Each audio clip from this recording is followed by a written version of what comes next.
Hello नमस्कार my dear students, कैसे हो। मैं उम्मीद करता हूँ आप सभी स्वस्थ होंगे, अच्छे होंगे और अपनी पढ़ाई में व्यस्त होंगे। तो लीजिए विद्यार्थियों, आज एक बार पुनः बायोलॉजी का ही एक चैप्टर मानव जनन तंत्र की संरचना, उसकी कार्यप्रणाली, उसके बारे में आज हम अध्ययन करेंगे। यानी आज हम बायोलॉजी का ही चैप्टर है मानव जनन तंत्र, यानी मानव जनन तंत्र की संरचना क्या होती है, उसकी कैसे कार्यप्रणाली होती है, उसके बारे में आज अध्ययन करेंगे। क्लियर विद्यार्थियों। तो मैं आपको बता देता हूँ कि जो मानव जनन तंत्र है, ये मानव जनन तंत्र एक ऐसा इम्पोर्टेंट चैप्टर है जिसमें से हर बार क्वेश्चन पूछा जाता है। क्लियर। तो बिना समय व्यर्थ किए सीधे ही चैप्टर की ओर चलते हैं। तो लीजिए आपकी स्क्रीन पर आज हम बात कर रहे हैं सबसे पहले मानव में नर जनन तंत्र की। किसकी बात करेंगे? नर जनन तंत्र। जैसा कि आपको चित्र में दिखाया गया है, चित्र आप में देख रहे हैं कि जो नर जनन तंत्र होता है, उस नर जनन तंत्र में हम मुख्य भाग की बात करें तो मुख्य भाग जो है इसमें एक वृषण होता है। क्या होता है विद्यार्थियों? वृषण। इस वृषण जो है एक अंतःस्रावी ग्रंथि है जिसमें नर युग्मक शुक्राणु का निर्माण होता है और साथ ही साथ में यौवनावस्था की यानी 18 वर्ष की उम्र होते होते यानी किशोर अवस्था के समय इससे एक हार्मोन स्रावित होता है जिसे टेस्टोस्टेरोन हार्मोन कहते हैं। जैसे ही टेस्टोस्टेरोन हार्मोन का स्रावन होता है तो इस वृषण में छोटे छोटे जो शुक्राणु हैं नर युग्मक, उनका बनना प्रारंभ हो जाता है। यानी ये जो वृषण है, ये वृषण नर के अंदर, ये शरीर के बाहर एक थैलेनुमा कोष में स्थित होता है जिसे वृषण कोष कहते हैं। इस वृषण कोष का बाहर, शरीर से बाहर होना का मुख्य कारण क्या है? इसका मुख्य कारण है विद्यार्थियों कि ये यहाँ शुक्राणु बनते हैं और शुक्राणुओं के उत्पादन के लिए यहाँ जो शरीर का टेम्परेचर है, शरीर का जो तापमान है, उससे कम ताप होना अति आवश्यक है। तभी जाके यहाँ पर जो शुक्राणु है वो क्या रहेंगे विद्यार्थियों? ये शुक्राणु जीवित अवस्था में रहेंगे। अब यहाँ से इस वृषण से, ये वृषण से एक नलिका नुमा संरचना बाहर निकल रही है। इस नलिका नुमा संरचना को क्या कहते हैं विद्यार्थियों? इस नलिका नुमा संरचना को शुक्रवाहिनी कहते हैं। क्या कहते हैं विद्यार्थियों? शुक्रवाहिनी। और यहाँ ये जो थैलेनुमा, जो एक पेशीय थैलीनुमा जो संरचना दिख रही है, इसको क्या कहते हैं? शुक्राशय कहते हैं। जहाँ पर वृषण से शुक्राणु निकलकर अस्थायी रूप से कहाँ पर संग्रहित किए जाते हैं? शुक्राशय में संग्रहित किए जाते हैं। क्लियर। फिर इसके बाद में ये नलिका आगे एक पेशीय नलिकाकार नुमा संरचना में खुलती है जो लगभग 20 सेंटीमीटर पेशीय नली होती है। उसे हम क्या कहते हैं?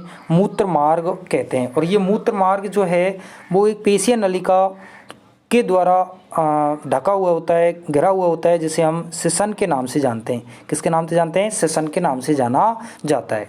ये मूत्राशय और इस शुक्राशय के बीच में यहाँ पर एक ग्रंथि भी पाई जाती है जिसे जनन सहायक ग्रंथि के नाम से जानते हैं। और ये जनन सहायक ग्रंथि जो है उसे हम क्या कहते हैं? प्रोस्टेट ग्रंथि के नाम से जानते हैं। इस प्रोस्टेट ग्रंथि का भी मुख्य काम है, जब मैथुन क्रिया होनी होती है तो मैथुन क्रिया के समय ये सक्रिय होती है और जैसे ही ये मैथुन क्रिया के समय सक्रिय होगी तो इससे एक सफ़ेद चिपचिपा तरल पदार्थ का स्रावन होता है। और वो तरल चिपचिपा पदार्थ का स्रावन ये जैसे ही यहाँ से स्रावित होता है तो इस सिसन में आते आते शुक्राणुओं में मिल जाता है और एक तरल सफ़ेद चिपचिपा शुक्राणु युक्त जो पदार्थ होता है उसे अपन क्या कहते हैं विद्यार्थियों? वीर्य के नाम से जाना जाता है। क्लियर विद्यार्थियों। यानी मेरा कहने का अर्थ ये है कि जो नर जनन तंत्र है, उस नर जनन तंत्र में ये जो चित्र में आप आउटलाइन जो डायग्राम देख रहे हो, इसमें ये संरचना इस बात का प्रूफ करती है कि ये जो संरचना है, ये संरचना एक नर जनन तंत्र में देखने को मिलती है। क्लियर। मैं आगे इसका और डिस्क्राइब चित्र भी आपके लिए दिखाऊंगा कि ये किस प्रकार से और इसमें क्या संरचना है और कैसे कार्य करता है। क्लियर विद्यार्थियों। तो बने रहिए आप अंत तक। और जिन विद्यार्थियों ने अभी तक हमारा चैनल सब्सक्राइब नहीं किया है तो प्लीज़ पहले सब्सक्राइब कर लें, जिससे कि आपको ऐसे ही नई नई क्लास आपको तुरंत उपलब्ध होती रहें। और ये आपका एक मोटिवेशन, हमारे लिए एक ताकत, एक नई ऊर्जा उत्पन्न करता है। इसलिए वीडियो को अधिक से अधिक लाइक करें और शेयर करें। क्लियर। तो चलिए विद्यार्थियों, सबसे पहले हम बात करेंगे किसकी, वृषण की। वृषण क्या है, तो नर में एक जोड़ी वृषण उदर गुहा के बाहर स्थित होते हैं, क्योंकि अब ये मैं आपको पहले बता चुका हूँ, क्योंकि शुक्राणु के उत्पादन के लिए आवश्यक ताप शरीर के ताप से कम होना चाहिए। ये नर में गुलाबी रंग के अंडाकार दोनों टांगों के मध्य झिल्ली नुमा कोश यानी वृषण कोश में स्थित होते हैं, और वृषण में नर युग्मक शुक्राणुओं का निर्माण होता है। क्लियर। यहाँ से ही एक नर हार्मोन्स का स्रावन होता है, जिसे टेस्टोस्टेरोन हार्मोन का स्रावन होता है, उसे टेस्टोस्टेरोन हार्मोन के नाम से जानते हैं। क्लियर। इसके बाद में हम बात करेंगे शुक्रवाहिनी नलिका। दोनों वृषणों से पेशीय नलिका नुमा एक संरचना बाहर निकलती है, जिसे शुक्रवाहिनी नलिका कहते हैं। यह शुक्रवाहिनी उदर गुहा में स्थित होती है, जो शुक्राशय में खुलती है और शुक्राशय तक वृषण से शुक्राणुओं को पहुंचाने का कार्य करती है। क्लियर विद्यार्थियों। यानी ये शुक्रवाहिनी जो नलिका है, ये शुक्रवाहिनी नलिका शुक्राशय और वृषण को जोड़ने का काम करती है। मुख्य भूमिका इसकी यही है। आगे चलते हैं, आगे हम बात करेंगे शुक्राशय की बात में। तो नर जनन तंत्र में शुक्राशय एक पेशीय नलिका यानी एक पेशीय थैलीनुमा संरचना होती है, जिसमें अस्थायी रूप से नर युग्मक शुक्राणुओं का संग्रहण किया जाता है। नेक्स्ट हम बात करेंगे फोर्थ पर मूत्र मार्ग या श्वसन। मूत्राशय से मूत्र वाहिनी निकलकर स्खलन वाहिनी से मिलकर मूत्र जनन नलिका का यह मूत्र मार्ग बनाती है, जो लगभग 20 सेंटीमीटर लंबी नलिका होती है। कितनी लंबी नलिका होती है? लगभग 20 सेंटीमीटर लंबी नलिका होती है और पेशीय होती है। और ये मूत्र मार्ग का यानी ओवेनिस्ट होती है, यानी वीर्य का भी इसी से उत्सर्जन होता है, और मूत्र नाइट्रोजन अपशिष्ट पदार्थ यानी मूत्र है उसका भी उत्सर्जन इसी मार्ग के माध्यम से किया जाता है। इस लंबी नलिका को श्वसन कहते हैं। मूत्र मार्ग पेशीय संरचना श्वसन से घिरा रहता है तथा इसका एक छिद्र बाहर की ओर खुलता है, जिससे मूत्र और वीर्य का उत्सर्जन किया जाता है। देखो विद्यार्थियों, यहाँ भी ये स्खलन नलिका आपको दिखाई गई है, और प्रोस्टेट जो ग्रंथि है ये, और यहाँ पर ये शुक्राशय से शुक्रवाहिनी ये निकलकर जब श्वसन में आकर मिलती हैं, तो यहाँ मूत्र नली के अंदर यही इसी मार्ग के माध्यम से मूत्र और इसी मार्ग के माध्यम से वीर्य का क्या होता है, उत्पादन होता है यानी उत्सर्जन होता है। क्लियर विद्यार्थियों। इस प्रकार से यहाँ पर ये मूत्र, अगर हम इसकी ये तो है एक साइड से, अगर इस प्रकार से देखें तो ये देखो ये दोनों ओर वृषण दिखाए हुए हैं, और मध्य में ये क्या श्वसन है और ये शुक्रवाहिनी है। इस प्रकार की, यानी ये है तो वही पुरुष का नर जनन तंत्र है, लेकिन इसकी सेक्शन काट अलग है और इसकी अलग है। क्लियर। प्रोस्टेट सहायक जनन ग्रंथि, यह ग्रंथि हल्के सफ़ेद क्षारीय द्रव को स्रावित करती है, जो वीर्य का लगभग 20 से 30% भाग बनाती है, और यह शुक्राणु को सक्रिय बनाती है और वीर्य को स्कंद होने से क्या है, रोकती है। जब अधिक आयु हो जाती है तो प्रोस्टेट का आकार बढ़ने से मूत्र विसर्जन में कठिनाई हो सकती है। ये इसका क्या है, एक दुष्प्रभाव भी देखने को मिलता है। क्लियर विद्यार्थियों। तो मैं उम्मीद करता हूँ आपको नर जनन तंत्र की संरचना और उसकी जो वर्णन है वो आपको समझ में आ गया होगा। क्लियर विद्यार्थियों।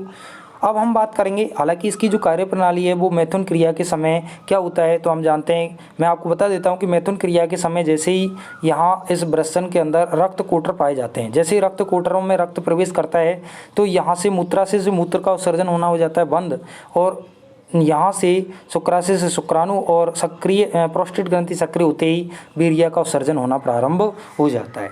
ठीक है। और जब रक्त कोटर रक्त से पूर्ण नहीं भरते हैं तो फिर मूत्राशय से मूत्र का उत्सर्जन इसी मार्ग के माध्यम से किया जाता है। क्लियर विद्यार्थियों। अब हम बात करेंगे मादा जनन तंत्र। मादा जनन तंत्र जो है वो एक जटिल प्रोसेसिंग है, यानी नर जनन तंत्र की अपेक्षा जो मादा जनन तंत्र है वो क्या है, एक जटिल संरचना होती है, थोड़ी सी इससे क्या है, कठिन प्रोसेसिंग है, जिसके बारे में हम पढ़ेंगे। तो जैसा कि आप चित्र में देख पा रहे हैं कि मादा जनन तंत्र में ये बीचों बीच में ये जो कीपाकार जो नाशपाती के आकार की संरचना दिख रही है, इसको तो हम कहते हैं गर्भाशय। क्या कहते हैं विद्यार्थियों? गर्भाशय। और इसमें इस गर्भाशय से यहाँ इस प्रकार की ये जो संरचना इधर दिख रही है इसे बोलते हैं अंडवाहिनी या फैल्लोपियन ट्यूब। ये फैल्लोपियन ट्यूब के अंदर ही क्या है, यहाँ सर्वप्रथम यहाँ से जो अंडाशय से अंडाणु बाहर निकलता है और यहाँ से योनि मार्ग के माध्यम से शुक्राणु जैसे ही यहाँ आते हैं तो यहाँ अंडाणु और शुक्राणु दोनों मिलते हैं, तो उस क्रिया को हम क्या कहते हैं, निषेचन कहते हैं। तो सर्वप्रथम निषेचन की क्रिया कहाँ होती है विद्यार्थियों, अंडाणु और शुक्राणु कहाँ मिलते हैं, इस अंडवाहिनी के अंदर ही मिलते हैं, फैल्लोपियन ट्यूब के अंदर ही मिलते हैं। ठीक है, फिर इसके बाद में इस गर्भाशय से नीचे की ओर यहाँ यो ग्रीवा वाला भाग होता है और ग्रीवा के नीचे झिल्ली नुमा पेशीय नलिका नुमा संरचना होती है जिसे हम योनि कहते हैं। इस योनि के अंदर ही नर के द्वारा अपने लिंग को डालकर यहाँ शुक्राणुओं का क्या किया जाता है, स्खलन किया जाता है और ये शुक्राणु यहाँ से गमन करते हुए कहाँ पहुँचते हैं, अंडाणु के पास पहुँचते हैं और निषेचन की क्रिया होती है। क्लियर। ऐसे ही हम बात करें यहाँ पर, जैसे इस चित्र के अंदर भी दिखाया गया है कि ये योनि मार्ग है, यहाँ पर इसका क्या है, गर्भाशय का ग्रीवा वाला भाग है और ये गर्भाशय है और इस गर्भाशय में यहाँ ये नलिका है जिसे हम फैल्लोपियन नलिका कहते हैं। ये अंडाशय, इसमें शिशु के जन्म के समय या जैसे ही नर मादा का जन्म होता है उस समय यहाँ असंख्य अपरिपक्व अंडे होते हैं, लेकिन किशोरावस्था के समय यानी लगभग टीन एज के समय यहाँ से क्या है, प्रति माह एक परिपक्व अंड का उत्सर्जन होता है और जैसे अंड का उत्सर्जन होगा तो यहाँ जैसे इसको शुक्राणु मिल जाते हैं तो यहाँ निषेचन क्रिया होती है और निषेचन क्रिया होने के लगभग 7वें या 8वें दिन पश्चात यहाँ पर क्या है, गर्भ का रोपण होता है और जैसे ही गर्भ का रोपण होगा तो उसके लगभग 9 माह तक यहाँ इसका पोषण होता है और 9 माह के पश्चात योनि मार्ग के माध्यम से शिशु को जन्म दिया जाता है। क्लियर विद्यार्थियों।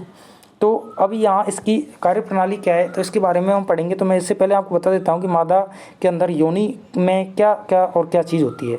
तो योनि के अंदर एक भगसेशन होता है, ठीक है, एक छिद्र पाया जाता है जिसे मूत्र मार्ग कहते हैं। योनि के अंदर एक बड़ा द्वार होता है जिसे योनि द्वार कहते हैं। इसके नीचे की ओर गोदा वाला भाग दिखाया हुआ है और इसमें एक बार्थोलिन ग्रंथि होती है जो जनन सहायक ग्रंथि के नाम से जानी जाती है, यानी मैथुन क्रिया के समय ये जनन को सुगम बनाती है। क्लियर विद्यार्थियों। तो इस प्रकार की जो स्ट्रक्चर है वो एक योनि की देखने को मिलती है। क्लियर। अब हम बात करेंगे कि इसकी मादा जनन तंत्र में इनकी संरचना का वर्णन हम किस प्रकार से करते हैं। तो इसमें एक जोड़ी क्या होता है, वृषण होता है, वृषण नहीं, अंडाशय होता है जो एक क्या है, अंतःस्रावी ग्रंथि है। तो मादा जनन तंत्र में एक जोड़ी अंडाशय उदर गुहा में स्थित होते हैं। इसमें मादा जनन हार्मोन एस्ट्रोजन और प्रोस्टेरोन का स्रावन होता है और मादा युग्मक अंडाणु का निर्माण होता है। अंडाशय का आंतरिक स्तर जनन एपिथेलियम कोशिकाओं का बना होता है जो अंडाणुओं के निर्माण में क्या है, सहायक होता है। क्लियर। आगे हम बात करेंगे तो जैसे दूसरे आता है अंडवाहिनी। अंडवाहिनी क्या है, अंडवाहिनी को फैल्लोपियन नलिका के नाम से जानते हैं। किसके नाम से जानते हैं विद्यार्थियों, फैल्लोपियन नलिका के नाम से भी जाना जाता है। तो प्रत्येक अंडाशय से कीप के आकार की संरचना बाहर निकलती है जिसे अंडवाहिनी कहते हैं। यह नलिका लंबी कुंडलित संरचना में गर्भाशय में जाकर खुलती है। इस नलिका में ही निषेचन की क्रिया सर्वप्रथम होती है, यानी इस अंडवाहिनी के अंदर ही अंडाणु और शुक्राणु सर्वप्रथम मिलते हैं और ये मिलने की क्रिया क्या कहलाती है, निषेचन या फर्टिलाइजेशन कहलाती है। और हम जानते हैं कि मनुष्य के अंदर आंतरिक निषेचन होता है, जबकि अगर हम मेढक की बात करें तो मेढक में क्या होता है, बाह्य निषेचन होता है।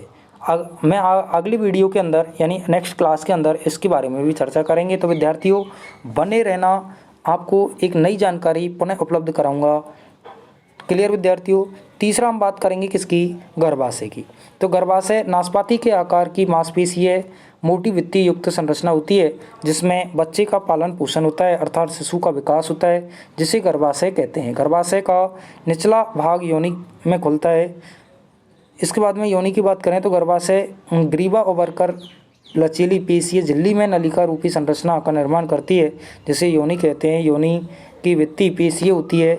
योनि द्वार पतली म्यूकस झिल्ली से आच्छादित बंद रहता है, यानी यहाँ पर एक झिल्ली पाई जाती है जो कभी कभी अत्यधिक काम के द्वारा या दबाव के द्वारा वो फट भी जाती है। क्लियर विद्यार्थियों। तो ये आज हमने किसके बारे में अध्ययन किया विद्यार्थियों, मैं एक बार पुनः बता देता हूँ। आज हमने मानव जनन तंत्र में नर जनन तंत्र और मादा जनन तंत्र की संरचना के बारे में क्या किया है, स्पष्ट अध्ययन किया है। क्लियर विद्यार्थियों। तो मैं उम्मीद करता हूँ कि ये चीज़ आपको बिल्कुल क्लियर समझ में आई होगी। अगर किसी विद्यार्थी को कोई भी किसी प्रकार का डाउट है तो प्लीज़ कमेंट करना, और कमेंट करके अपना क्वेश्चन ज़रूर पूछना, उसका मैं जवाब अवश्य दूंगा। तो विद्यार्थियों, आज के लिए इतना ही। एक नई जानकारी के साथ मैं पुनः उपस्थित होंगे, तब तक के लिए सभी विद्यार्थियों का धन्यवाद।